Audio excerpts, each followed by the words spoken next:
Hello everyone, welcome back to the channel. Hope you are doing well and fine, and in today's video I'll be showing you how to activate EBT card Massachusetts. So without wasting any time, let's just jump right on the video and make sure to watch this video till the end and follow the steps as well.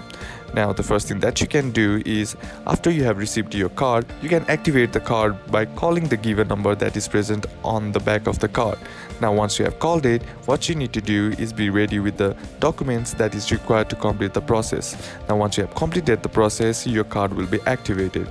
Now the next step is to visit the website, and there you'll be given the detailed instructions on how to activate your EBT card.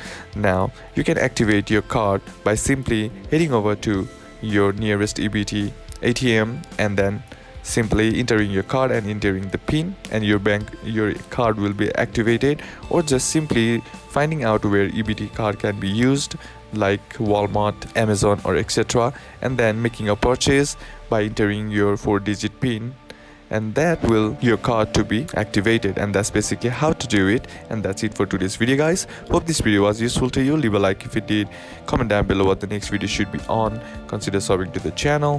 Thanks for watching. Bye bye.